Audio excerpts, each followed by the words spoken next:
Twin Dogmen on the New York City subway. Dear Scary Stories NYC, I want to say before I begin that I love your illustrations, so please don't take offense that I've done a sort of digital watercolor drawing of my cryptid sighting. I had created the image in Photoshop with the help of my sister so that we could show our mother what we had seen. So I figured I might as well send it to you to use for your show. Our story is very weird, but it's also very short. I don't even know if I can stretch this to 5 minutes, but I will try to include every detail that either of us can remember to put in there. It all happened in maybe a minute or two total, but it's been over a dozen years since then, and nothing so interesting has happened to either one of us ever again. Plus, this is actually a New York City scary story, and you so rarely have things that happen here on your channel. First of all, my sister and I are twins, but we don't look the same as each other. We're fraternal twins, not identical. We are good friends, but we don't usually finish each other's sentences or anything like we've seen happen with other twins. Although we talk every day, we don't live too close to each other, and we have different lives. Right after high school, B went to college at NYU, while I got a job in what I consider the most unique part of show business, which is Coney Island, at the very far end of Brooklyn. If you are familiar with the name, it's an entire neighborhood of scary old amusement rides and attractions, including one of the last freak shows anywhere. B used to like to come once or twice a month and hang out in that place, which is like sleaze heaven, really. This is the place where Pinocchio turned into a donkey, you know? And as much as she liked Coney at night, I liked Greenwich Village in the morning. It was the opposite of sleaze. It was intellectual. It was upscale. It was hip. It was cool. It was reserved. Yet it was radical. I once saw Bob Dylan and Allen Ginsberg talking on Bleecker Street, and they turned and glared at me, until I stopped staring. So this happened between Halloween and Thanksgiving one year. B had come out to enjoy Coney, and with hardly any sleep at all, we decided to head back around dawn to the village and grab breakfast at the Waverly before we each started our different days. Back then, a few hours of sleep seemed like enough. Life used to be too exciting to sleep through. Now a few hours of being awake is too much, but this is a story about better times. So we were riding on the Q train because B wanted to get off at some specific stop for some specific reason, but it didn't matter anyway, because they decided to terminate the train we were on at Atlantic Avenue, still inside of Brooklyn. So the train pulled into the stop, opened the doors, and the announcement came on that this was the final stop, and the train was going out of service. It was before 6 a.m., and so there were only like 1 or 2 or 3 people getting out of each car to stand on the platform and wait for the next one. B and I were in the second car, and as we got out and leaned on something, getting ready to wait, we saw 2 figures coming out of the first car.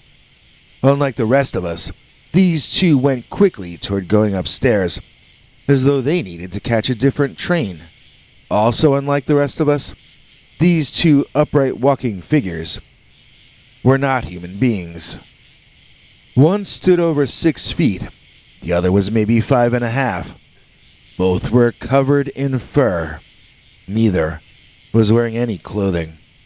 Both had canine heads, yet they each seemed to have hands and not claws. They behaved in a civilized manner, in spite of their nakedness, before God and the sewer rats. My interpretation of what we were seeing was a father and son or daughter. My sister felt it was either a husband and wife or a brother and sister. She claimed that the male treated the female more like an equal than like someone in his charge. I didn't really notice things like that when I was that age, if I even do now, so I can't speak to any of that. There was a larger one and a smaller one, and that we can both agree on without question. We both saw the same thing visually, no matter how either of us interpret it. This is why I did the painting in my computer. Then B sent me notes and I made some changes to include details she noticed that I did not. The attached image is what we can both agree on, drawn basically from the angle of where we were standing when they got off the train. So the two upright walking werewolf-type dogmen disappeared upstairs, and my sister and I were looking at each other like, what the heck? I mean, there was no way those were costumes. Even if it happened again, now in 2022, I still wouldn't believe those could be costumes, but we were looking at it a long time ago. They were too thin around their dog forearms and dog ankles for a human to fit inside those skins. Those had to have been real, living creatures. So that wasn't the end of it. Or maybe I should say there was a little mini-sequel or whatever. Bam! An explosion echoed. I didn't know if it was a firecracker or firearms. But when I heard multiple people screaming, I suspected the latter. Our train pulled in on the platform loudly, and we couldn't make out any more of what was going on upstairs. As the train screeched to an excruciatingly loud stop, my sister and I saw the two dogman figures again, running back down to our level, and then off, so I don't actually remember where. Maybe down onto the tracks themselves, where the chud monsters live. B and I got onto the train and prayed for the doors to close. This was the only time in my life where a subway prayer worked, and the train miraculously started exiting the station as we could see people and police swarming downstairs as a continuing result of the visit, which those two dogmen had just made on that station. B and I have been wondering for years what we really saw. If those were animals that happened to wander onto the train at the first stop, how did they get to Coney? It turns out there is a wildlife refuge about a half-hour drive from Coney Island, out in Jamaica Bay, but if the dogman came from there, then they must have either walked through some dense urban areas, or they must have swam through some nasty and polluted, ice-cold waters. Plus, my sister points out that they came out of the first car, so that means the engineer would have had to walk past them multiple times over the course of the ride, which was a half hour or longer, just to get to Atlantic Avenue. So, how long were they in that car? Did they look the same when they went in as they looked when they came out? And if they were in fact able to change their appearance, why did they not do it before heading upstairs and causing chaos and insanity? Somehow we felt connected to what happened, and I admit that I even feel guilty about it. Even though we don't know the relationships of those two dogmen, we've taken to calling them the twins. Either we were somehow responsible for that, or maybe it was something that B and I were supposed to take as a lesson. If that's the case, we have not deduced the lesson yet at the time of me writing this down. It almost feels like a doppelganger story, but then again, maybe we're just being paranoid. Maybe they were mother and daughter werewolves and all our theories are nonsense. The only thing we can be sure of is that we aren't sure at all about the time we saw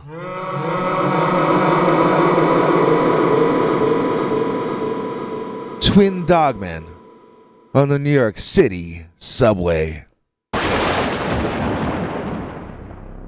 Dogman at the gas station in the rain.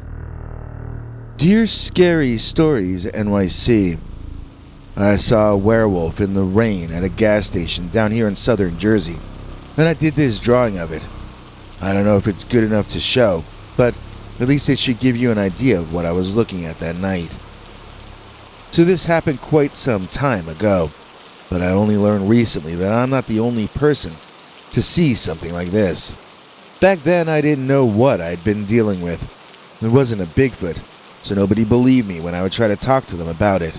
I do think now that it might have been a dogman, or else a werewolf.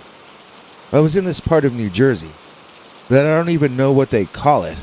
I mean, it's like the colder version of the Louisiana swamps and bayous over there.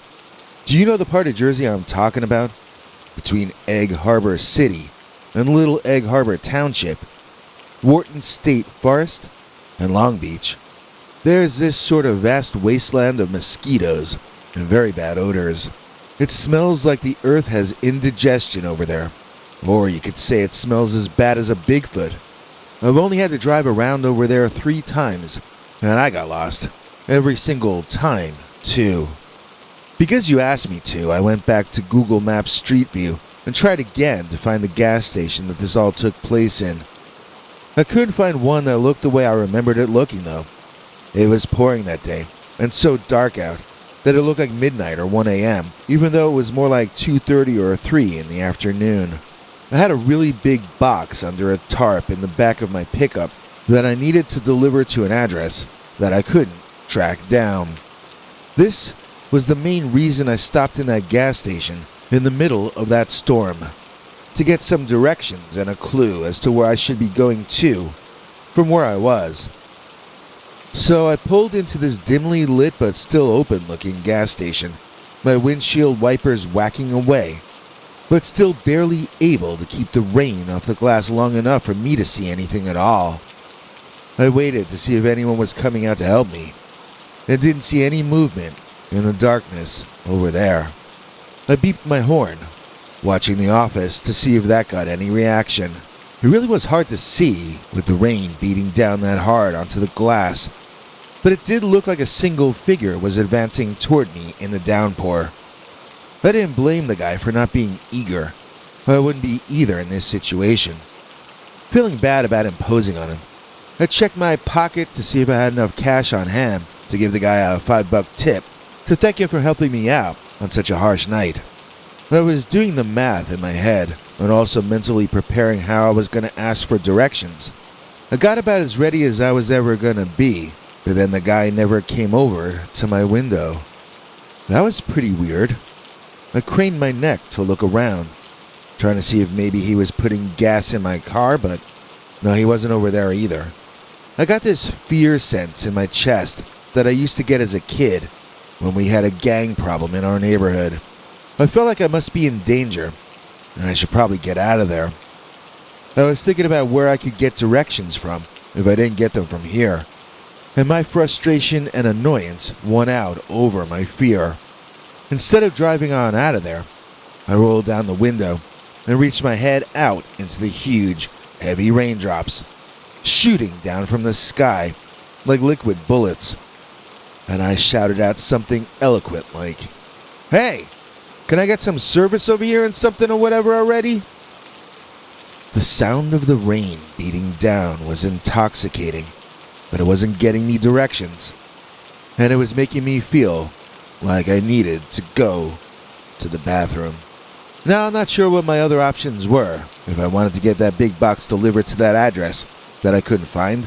There were no cell phones in those days, and GPS are actually my initials in real life, so that term had a different meaning back then, at least to me. I needed directions badly, as I didn't even know which way was north or south.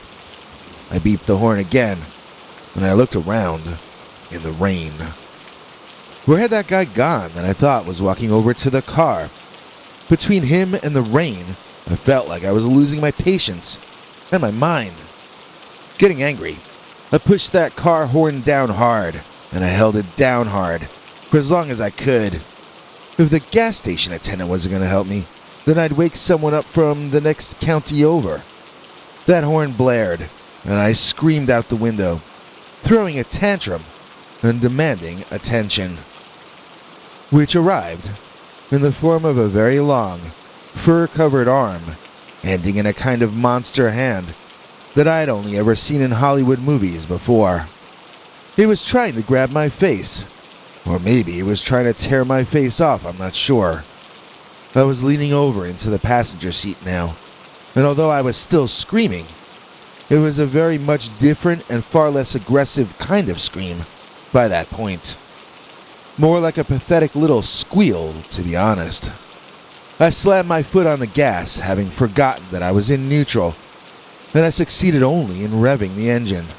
It did seem to scare the owner of the arm enough, for him or it, to withdraw completely out of my truck's cab, at least for a second.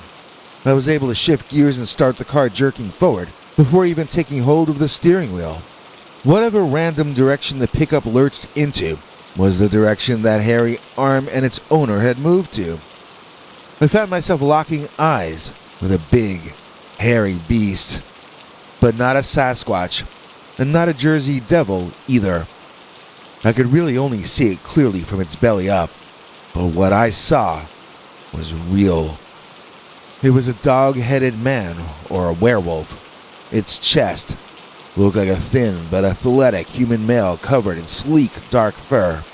What kind of a canine stands upright and has a chest like that? Let alone front legs it can use as arms, complete with a canine take on human hands. When exactly did these options become available in a canine? I drove the truck straight at that thing, expecting it to move the heck out of the way. It did not. It leaped onto my hood instead, making me scream like a little brat. He smashed his wolf face into the windshield, pulling his lips back and revealing more teeth and gums than I'd ever seen in one place before. But thank God for the rain. I turned the car sharply to the right, and it only partially worked. I skidded forward and to the left instead, and the Dogman, or whatever it was, slid sideways right off the front end of the old vehicle. It sounded like he landed on a number of old-fashioned metal garbage cans, but I didn't see them, or him, or any house that the cans might have belonged to. The rain seemed to be getting even worse, to the point where I couldn't see anything at a distance. And all my headlights showed me was the raindrops, blocking out everything else. It was far too dangerous to risk driving, but at the same time, I knew the Dogman might be anywhere outside that vehicle, in any direction. I wanted to run, but I was too afraid to, with visibility that bad. I decided to hunker down and wait out the rain where I was, unless the Dogman returned to give me reason to do something else. I must have fallen asleep because a little police siren burst woke me up with a start. When I looked to the left and saw the cop staring back in at me, I screamed. Realizing he wasn't the Dogman, seeing that the rain had stopped, and laughing at myself, I rolled the window down. Before I could say anything, the officer soberly informed me that he needed me to remain calm and step out of the vehicle.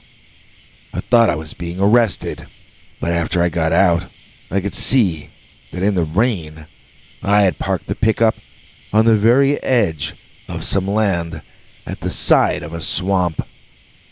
The vehicle looked like it had already started sinking a little bit into the mud. It was either going to slide sideways into the water below, or it was going to roll over into it. The police pulled my truck out of that situation, and they were surprisingly cool about it too. They didn't call me stupid or anything. I totally would have called me some names if I was one of those cops. I don't know how they resisted. And they hadn't even heard the part about how I was planning on tipping a Dogman $5 for some directions. Update or addendum. It has been brought to my attention that I never referred to the pants the Dogman is wearing in that drawing I did. Some people want more details about the pants. Well, I never actually saw what he was wearing very clearly because his bottom half was usually either hidden from my view or in shadow. If I had been thinking to look at his pants, I might have been able to give you some information about them. I only drew pants because I assumed he must be wearing something. I didn't think he could possibly be unclothed. The thing is, people are now saying to me that if it was a Dogman, then it was an animal. And if it was an animal, then it would be as likely to see it wearing pants as it would be to see a horse in a tutu. If it had pants on, that would more likely make it a werewolf, and it also makes it a different story. I did not realize any of this. So I've been racking my brain and memory to produce a remembered visual that would tell me if the creature had pants on or not, and whether his legs were a humanoid or a canine, since that's another question I'm being asked. One of my friends says that if I drew pants, then my subconscious must have noticed it wearing pants, but honestly, I just didn't know that Dogman didn't wear clothing. It's now something I wish I could go back in time and check, believe me. Well, that's the only monster story I've got to share, so I hope you enjoyed my true tale of Dogman at the gas station in the rain. Our EP Dave Rabbit makes our channel strong, while he's been a member for 30 months long. Please join me in thanking today's executive producer Dave Rabbit for making this episode possible. Dave has been a channel member now for 2.5 years consecutive, so we're saying a special extra big thanks to him today. Dave gets perks in return for his contributions, and here to explain how all that works is our international TV spokesmongrel, Henry Lee Dogman. Hank? Thanks, Biggie, and thanks to all of you for watching this far. If you liked it, please click like. If you'd like to see more of our work, please subscribe. And also click that bell icon if you'd like to be notified when we put out a new episode. To become an executive producer, you can donate to us through the thanks button under each of our videos or through our paypal.me/PeterBernard209 page. To receive cool perks like secret uncensored Dogman episodes far too wild to ever run on this channel, you can become a YouTube channel member by clicking the join button, or join our PayPal subscribers club at peterbernard.com. Joining either at the $3 a month level or above gets you access to our over 25 hours of secret uncensored Dogman stories available nowhere else. Do you have a scary story about Dogman or some other kind of high strangeness that happened to you? Let us know by emailing us at scarystoriesnyc@gmail.com or by leaving us a voicemail message at 804-LA-SCARY. You may need to call back on that one. It cuts off after, I think, 3 minutes. And if you don't want to do any of that stuff, thank you for simply watching to the end. Good night, and have a scary tomorrow.